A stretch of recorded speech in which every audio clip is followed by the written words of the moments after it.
ഞങ്ങളുടെ ഫാമിൽ ചെയ്തിട്ടുള്ള മത്തന്റെ കൃഷിയാണ് ഇന്നത്തെ വീഡിയോയിൽ നിങ്ങളെ കാണിക്കുന്നത്. ഇവിടെ ഞങ്ങൾ മത്തൻ കൃഷി ചെയ്തിരിക്കുന്നത് പന്തലിൽ പടർത്തിയിട്ടല്ല, താഴ്ഭാഗത്തൂടെ പടർത്തിയിട്ടാണ് മത്തൻ കൃഷി ചെയ്തിട്ടുള്ളത്. കുരങ്ങിന്റെ ശല്യം കാരണമാണ് ഇങ്ങനെ ചെയ്തിട്ടുള്ളത്.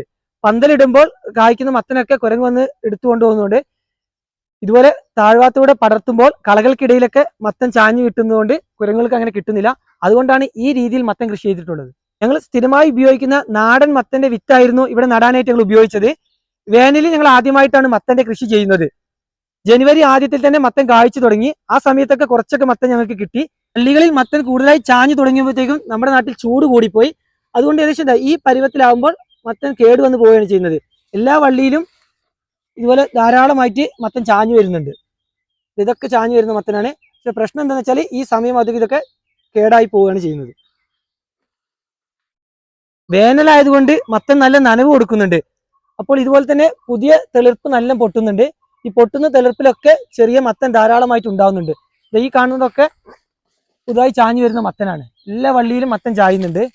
ഇതൊക്കെ പുതിയത് ചാഞ്ഞതാണ്. പക്ഷെ ഈ പരുവത്തിന് കുറച്ചുകൂടെ വലുതായി കഴിയുമ്പോൾ മത്തൻ കേടായി വീണു പോവുകയാണ് ചെയ്യുന്നത്. എല്ലാ വള്ളിയിലും ഇപ്പൊ ധാരാളം മത്തൻ ഉണ്ട്. എന്താ വെച്ചാൽ ചെറിയ സ്റ്റേജിലുള്ള മത്തൻ എടുക്കുകയാണെങ്കിൽ അത്യാവശ്യം എല്ലാ വള്ളിയിലും മത്തൻ ധാരാളമായിട്ടുണ്ട്.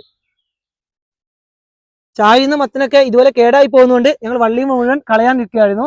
ആ സമയത്താണ് ഫാമിൽ ധാരാളമായിട്ട് ആളുകൾ മത്തന്റെ ഇല ചോദിച്ചു വരുന്നത്. ഞങ്ങൾ നോമ്പൊക്കെ തുടങ്ങിയത് കാരണം ഇലകൾക്ക് നല്ല ഡിമാൻഡാണ് മത്തന്റെ. അപ്പം കൂടുതൽ ആളുകൾ ഇപ്പം മത്തന്റെ ഇല ചോദിച്ച് ഫാമിൽ വരുന്നുണ്ട്. ഇപ്പൊ ഫാമിലൊക്കെ മറ്റ് പച്ചക്കറികൾ വാങ്ങിക്കാൻ വരുന്ന ആളുകൾക്ക് ഇതുപോലെ മത്തന്റെ തളിർപ്പില നമ്മൾ പറിച്ചു കൊടുക്കുകയാണ് ചെയ്യുന്നത്. അപ്പോൾ ഏകദേശം ഈ ഒരു ആഴ്ചയും കൂടെ നമ്മൾ ഇതുപോലെ നിർത്തും. നോമ്പ് കഴിയുന്നത് വരെ നമ്മളിത് കളയുന്നില്ല. ആളുകൾക്കൊക്കെ മത്തന്റെ ഇല ധാരാളം ആവശ്യമുള്ളത് കൊണ്ട് ഇതുപോലെ എല്ലാവർക്കും ഇല നമ്മൾ പറിച്ചു കൊടുക്കുകയാണ് ചെയ്യുന്നത്. പുതിയ തളിർപ്പുകൾ വരുന്നതുകൊണ്ട് എല്ലാത്തിലും നല്ല സോഫ്റ്റ് ആയിട്ടുള്ള ഇലകളും ധാരാളം ഉണ്ട്.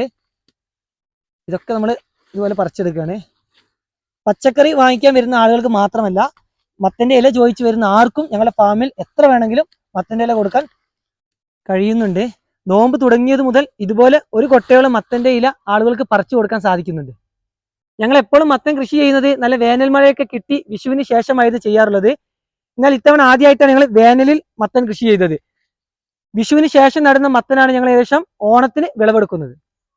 ഇത്തവണ ചെയ്ത മത്തന്റെ കൃഷിയിൽ കുറച്ചൊക്കെ നഷ്ടങ്ങൾ സംഭവിച്ചാലും നോമ്പ് സമയത്ത് ആളുകൾക്ക് ഇതുപോലെ മത്തന്റെ ഇല കൊടുക്കാൻ കഴിഞ്ഞതിന്റെ സന്തോഷം നിങ്ങളുമായി പങ്കുവെക്കുന്നു.